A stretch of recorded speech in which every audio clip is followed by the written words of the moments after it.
वामन अवतार धारण करके आज विष्णु जी बलि के यहाँ गए और जैसे ही बलि ने देखा वैसे ही प्रणाम करने का भाव आया है, इनको हम प्रणाम करें शीश झुका करके। और ये बात सदैव स्मरण रखिए, जिस व्यक्ति को आप जानते ना हो, कभी देखा ना हो, कोई परिचय ना हो, अगर उस व्यक्ति को देख करके आपके मन में अकस्मात ये भाव आ जाए इनको हम प्रणाम करें, तो समझ जाइए कोई ना कोई दैवीय शक्ति अवश्य है, कोई दिव्य शक्ति है।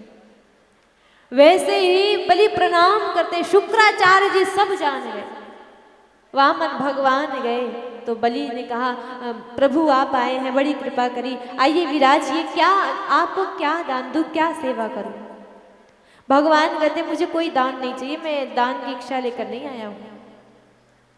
बलि ने कहा नहीं नहीं, जो भी ब्राह्मण देवता आते हैं हम कुछ ना कुछ देते हैं, हम यज्ञ कर रहे हैं, आप पधारे हैं उसमें कुछ ना कुछ आप, विवाह हुआ है आपका। वामन भगवान कहते हैं हम 52 अंकुल के हैं, इतनी छोटी बिटिया कहाँ मिलेगी जो हमसे विवाह कोई करता, आप करना चाहते हैं विवाह। भगवान कहते हैं हम विवाह नहीं करना चाहते। क्यों, रहेंगे कहाँ, कुछ है नहीं, विप्र हैं हम, जहां भी इच्छा हुई वहां पर जा गए और विश्राम कर लिया, भगवान का भजन किया। बलि कहते हैं अगर हम इतनी बड़ी बिटिया खोज दें तो विवाह करेंगे। भगवान ने कहा विवाह करने से क्या होगा, अरे आप अभी अकेले हैं, भोजन बनाना पड़ता होगा, विवाह हो जाएगा, धर्म पत्नी जी हो जाएंगे, सेवा करेंगी, भोजन बनाएंगे। भगवान कहते हैं अगर विवाह हो गया, धर्म पत्नी जी आएंगी, स्वाभाविक है गृहस्थ आश्रम में जाऊंगा, ग्वाल बाल होंगे, बच्चे होंगे, हाँ बच्चे तो होंगे, परिवार बढ़ेगा, रहेंगे कहाँ। बलि ने कहा आपके लिए सुंदर भवन बनवा दूंगा, महल बनवा दूंगा। भगवान ने कहा कल को बच्चे हो जाएंगे, उनकी पढ़ाई लिखाई मैं सब व्यवस्था कर दूंगा, मैं खर्च करूंगा, मैं पढ़ाई करवाऊंगा, अध्ययन करवाऊंगा, उनकी शिक्षा की चिंता मेरी है, उत्तरदायित्व मैं लेता हूं। भगवान ने कहा फिर कल को बच्चों का विवाह होगा, उनका विवाह भी मैं कर दूंगा। अच्छा बलि, जब पत्नी आ जाएगी, बच्चे होंगे, बच्चों का विवाह होगा, उनके बच्चे होंगे, परिवार इतना बढ़ेगा, एक बात बताओ किसी न किसी की फिर मृत्यु भी तो होगी। बलि ने कहा हाँ प्रभु, अगर परिवार बढ़ेगा किसी न किसी की तो मृत्यु होनी है, मृत्यु तो अटल सत्य है। भगवान कहते हैं जब मृत्यु होगी घर में किसी की, फिर रोएगा कौन, उसका प्रबंध कौन करेगा रोने का। बलि ने कहा प्रभु सुख में तो सब साथ देंगे, लेकिन अगर किसी की मृत्यु हो जाएगी, आप पर दुख आएगा, रोना आपको पड़ेगा, रोने वाला कोई नहीं आएगा। भगवान ने कहा तो ऐसा काम मैं करूंगा ही नहीं जिसमें रोना पड़े, मैं विवाह नहीं करूंगा, कुछ नहीं चाहिए मुझे। बलि फिर भी प्रार्थना करता, बार बार प्रार्थना करने पर भगवान कहते यदि कुछ देना चाहते हो पहले संकल्प करो। और जैसे ही संकल्प की बात आई, शुक्राचार्य जी दौड़ करके आए, बलि मैं जान गया हूं ये कोई साधारण नहीं है, ये बटुक जो है ये छलिया वही है, विष्णु है, छलने आया है, छल करके चला जाएगा, संकल्प भूल से भी मत ले लेना। राजा बलि कहते हैं कि आपने कहा गुरुजी की ये विष्णु है, मेरा सौभाग्य है कि त्रैलोकी नाथ मेरे यहाँ याचक बन करके आया है, मेरा सौभाग्य रहेगा आज ये जो मांगेंगे ये बलि हंसते हंसते दे देगा। शुक्राचार्य जी विचार करते अगर संकल्प हो गया मेरे शिष्य के पास कुछ नहीं बचेगा, सब ले जाएगा। बलि ने कहा गुरुजी आपने समझाया था सामने कोई भी आए कुछ भी मांगे दे देना चाहिए, आज आप ही पीछे हटने को कह रहे हैं। ना मानते हुए बलि भगवान से कहता जो भी आप मांगेंगे मैं संकल्प लेता हूं। संकल्प लेने के बाद आई कमंडल की टोटी में शुक्राचार्य जी बैठ के, ना गिरेगा जल ना होगा संकल्प। भगवान ने जैसे ही देखा एक कुशा उठाई टोटी में जैसे डाली तो एक आंख का गोविंदाय नमो नमः हो गया, एक आंख फूट गई। मानो भगवान यहाँ पर संकेत कर रहे हैं कि आप दान करिए, लेकिन जो दूसरा व्यक्ति दान कर रहा है अगर आप उसमें विडंबना डालते हैं, रोकते हैं, विघ्न डालते हैं तो भगवान आपकी दशा ऐसी ही करेंगे। क्यों बहुत से लोग ऐसे होते हैं कि आप कथा करा रहे हैं, यज्ञ करा रहे हैं, तो कुछ लोगों का भाव है कि भाई इतनी अच्छी कथा हो रही है, इतने सब लोग आए हैं श्रोताजन व्यवस्था के लिए, कुछ प्रबंध करने के लिए सहयोग कर दें। और वो जा रहा हो सहयोग करने, तो अगर कोई पूछे बीच में मिल जाए कितना लेकर जा रहे हो, तो कह दे 5100 लेकर जा रहे हैं, 5100 दे देंगे, भागवत जी की कथा है, 7 दिन की कथा। तो कुछ लोग ऐसे 5100 2100 लेकर जाओ, अरे जाने कितने लोगों ने सहयोग किया है, दान किया, उनके पास बहुत सारा हो गया है, खर्च कुछ नहीं करेंगे, जेब में भर लेंगे अपने। दान करने से रोका आपने अपना अनिष्ट तो किया ही किया है, साथ में भगवान आपको कभी क्षमा नहीं करते। आप नहीं कर रहे कोई बात नहीं, लेकिन दूसरा जो कर रहा उसे कभी रोकिए मत। वहां जाकर क्या बताओगे, जब भगवान पूछेंगे क्या दान किया, कितना किया, तब कह देना हमने तो नहीं किया, दूसरों को भी नहीं करने दिया। तो वैसे ही शुक्राचार्य जी के जैसे ही आंख फूटी वैसे निकल गए वहां से, संकल्प हुआ, और संकल्प जैसे हुआ भगवान ने कहा कि अब संकल्प ले लिया, बलि जो मांगूंगा देना पड़ेगा। बलि हाथ जोड़ करके खड़ा, प्रभु जो मांगेगे वो दूंगा। भगवान ने कहा तो मुझे 3 पग भूमि चाहिए, और वो भी मैं अपने पांव से नापूंगा। बलि ने कहा क्या 3 पग भूमि? अरे आपको तो मांगना भी नहीं आता, 3 पग भूमि तो हंसते हंसते मैं दे देता। महल बनवाने के लिए कह रहा था, अरे किसी बड़े से सैनिक को बुलाता हूं, इसमें संकल्प वाली क्या बात थी? भगवान ने कहा नहीं नहीं, किसी सैनिक को नहीं बुलाना, अपने पांव से नापूंगा। राजा बलि ने कहा इतने बड़े तो आप हैं, 52 अंगुल के हैं, तो कितने बड़े होंगे भगवान? इतने बड़े आप हैं, कितना बड़ा आपका डग होगा? अरे कम से कम इतनी जगह तो हो जाए कि आप बैठ करके भगवान का नाम ले सको, भजन कर सको। भगवान ने कहा संकल्प ले लिया ना, आप पीछे हो। तो बलि एक और खड़े हैं और हाथ जोड़ करके राजा बलि, दैत्य राज बलि के देखते देखते भगवान ने अपने शरीर का आकार बढ़ाना आरंभ किया। इतना आकार बढ़ाया, विराट स्वरूप धारण कर लिया है, आकाश पाताल का कुछ पता नहीं है। और एक पांव भगवान ने बढ़ाकर संपूर्ण पृथ्वी को एक पांव में ही नाप लिया। दूसरा पैर जैसे आगे बढ़ाया तो स्वर्ग लोक नापते हुए सत्य लोक में पहुंचा। ब्रह्मा जी ने कमंडल से जल निकालकर भगवान के चरण धोए हैं, वही गंगा मैया है। तीसरा चरण रखने के लिए जगह समाप्त।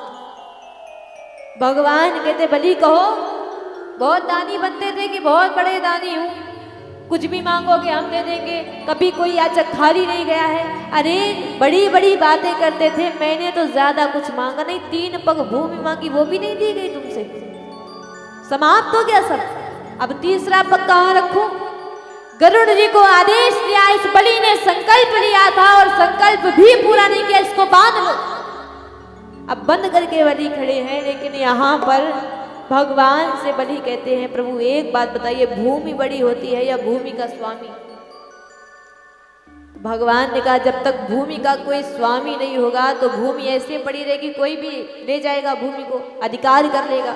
उसके लिए स्वामी का होना अनिवार्य है, इसलिए स्वामी बड़ा होता है। बलि ने कहा अगर स्वामी बड़ा होता है तो प्रभु अभी मैं बाकी हूं, आप तीसरा चरण मेरे ऊपर रखे, मुझे ना पीछे। और जैसे ही इतना सुना वैसे ही भगवान के नेत्रों से अश्रुधारा प्रवाहित हो गई। भगवान कहते हैं बलि छलने तो मैं तुझे आया था, लेकिन आज तूने मुझे छल लिया है। चल मांग, क्या मांगता है?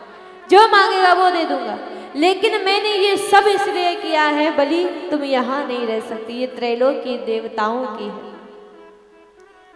तुम जो मांगोगे मैं वो देने के लिए तैयार हूं। मैं तुम्हें सुतल लोक देता हूं, सुतल लोक में जा करके तुम परिवार के साथ रहो, लेकिन यहां नहीं रह सकते। बलि की पत्नी हाथ जोड़ करके कहती है प्रभु क्षमा करिएगा, छोटा मुंह बड़ी बात हो जाएगी, लेकिन हम भिखारियों से कुछ मांगते नहीं। क्यों? ये क्यों कहा?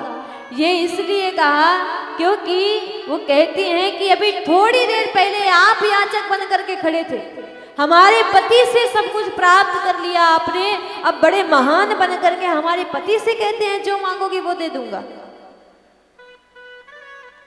बड़े प्रसन्न भगवान होते हैं। बलि ने हाथ जोड़ करके प्रार्थना करी, प्रभु यदि कुछ देना चाहते हैं आप तो ये दीजिए, सुतल लोक में जो आप मुझे रहने का स्थान दे रहे हैं उसमें 52 द्वार हैं हमने सुना है, इसीलिए प्रत्येक द्वार पर आपके इसी रूप का दर्शन करूं जिस द्वार से निकल जाऊं। भगवान ने कहा अर्थात हम तुम्हारे द्वारपाल बने, चाकर बने? नहीं नहीं प्रभु, इतना कहाँ सामर्थ्य आपको चाकर बनाऊं। प्रार्थना करता हूं मैं कि आपके इस रूप का दर्शन मुझे होता रहे। और भगवान ने वो इच्छा स्वीकार की। भगवान स्वयं बलि के साथ सुतल लोक में गए। देवताओं को त्रैलोकी मिल गई, आनंद से रहने लगे। समय अधिक व्यतीत हुआ, जब बीत गया समय तो लक्ष्मी मैया को चिंता हुई, देवता तो बड़े आनंद से रहते हैं लेकिन भगवान कहाँ गए। तब पता चला तुम्हारे भगवान चाकरी कर रहे हैं, बलि की द्वारपाल बने हैं। धर्म बहन बन करके बलि के यहाँ पर रही हैं। और श्रावण मास की पूर्णिमा के दिन, जिस दिन हम लोग रक्षाबंधन मनाते हैं, रक्षा सूत्र लेकर के राजा बलि की कलाई पर बांधा। और बलि ने जब कहा बहन क्या मांगती हो, क्या चाहिए, लक्ष्मी मैया ने हाथ जोड़ करके प्रार्थना की, भैया और कुछ नहीं चाहिए, यदि कुछ देना चाहते हैं आप तो आपके द्वारपाल हमें दे दीजिए। बलि ने कहा द्वारपाल, सत्य बताओ कौन हो, परिचय क्या है। तब लक्ष्मी मैया ने अपना परिचय बताया, कहा लक्ष्मी बिना विष्णु के अधूरी है, अपूर्ण है, इसीलिए आप हमें द्वारपाल दे दीजिए, हमारे स्वामी हैं, इनके बिना मैं रह नहीं सकती हूँ। तब भगवान को लेकर के लक्ष्मी मैया विराजमान होती हैं, वापस आती हैं। बोली श्री वृंदावन बिहारी लाल की जय। अब यहाँ संक्षेप में सूर्यवंश का थोड़ा सा वर्णन सुनते हैं। तत्पश्चात भगवान श्री कृष्णचंद्र जी के अवतार की कथा भाव के साथ में श्रवण पान करेंगे। नवम स्कंद में जब कथा प्रवेश करती है तो यहाँ पर श्री सुखदेव जी महाराज राजन परीक्षित जी से कहते हैं कि अब मैं निरूपण करूंगा सूर्यवंश का। सूर्यवंश में कौन कौन से राजा हुए, श्री सुखदेव जी महाराज सुनाते हैं और कहते हैं कि परीक्षित नारायण के पुत्र हुए ब्रह्मा, ब्रह्मा के पुत्र हुए मरीच, मरीच के कश्यप हुए, कश्यप के हुए विवस्वान जिनको सूर्य कहते हैं। और इन्हीं सूर्यवंश में अनेकों राजा हुए। एक राजा हुए जिनका नाम शर्याति था, जिनकी एक पुत्री थी, उनका नाम सुकन्या था। च्यवन ऋषि के नेत्रों को छेद दिया था, भेदन कर दिया था बांबी देख करके। विचार किया ये जो चमक है, जो रोशनी है, तेज है, ये कहाँ से आ रहा है। और उन्हीं तेज में जा करके दो कांटे उठा करके जैसे ही चुभो दिए थे तो रक्त की धारा प्रवाहित हो चली। भयभीत हो करके वापस तो चली गई, लेकिन च्यवन ऋषि के क्रोध से, भागवत जी में आता है कि च्यवन ऋषि ने श्राप दिया था, संपूर्ण प्रजा का मलमूत्र बंद हो गया था, बड़ी कष्ट, बड़ी विडंबनाएं आई। और श्रीमद् देवी भागवत में वर्णन आता है कि च्यवन ऋषि देवी माँ का, भगवती का चिंतन कर रहे थे। और भगवती मैया ने जब ये देखा कि हमारे भक्त का ऐसा अपमान किया गया है तो उनके क्रोध के कारण ये सब कुछ हुआ था।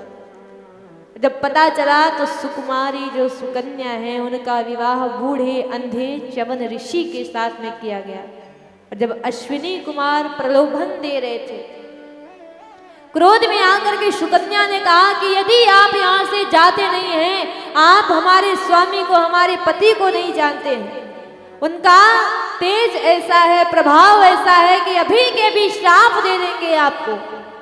और तब अश्विनी कुमारों ने प्रसन्न होकर के च्यवन ऋषि का जो बुढ़ापा था उसको दूर किया, सुंदर नेत्र प्रदान किए और बदले में च्यवन ऋषि ने सोम रस पान करने का अधिकारी बनाया उनको। तत्पश्चात सी में नभग हुए, नभग के नाभाग, नाभाग के अम्बरीश जी हुए, जिन पर भगवान की विशेष कृपा, जो एकादशी का व्रत करते थे। और दुर्वासा ऋषि के क्रोध को जब चक्र पीछे पड़ गया तो अम्बरीश जी ने ही उनकी रक्षा करी। धीरे धीरे इसी वंश में आगे चल करके एक राजा हुए जिनका नाम था सगर। सगर की दो पत्नियां हैं, एक पत्नी का नाम है केशनी और दूसरी पत्नी का नाम है सुमति। केशनी के पुत्र हुए असमंजस और सुमति के 60,000 पुत्र हुए। एक बार जब सगर अश्वमेध यज्ञ कर रहे थे तो देवराज इंद्र ने उनका घोड़ा चुरा करके कपिल देव भगवान के आश्रम पर बांध दिया।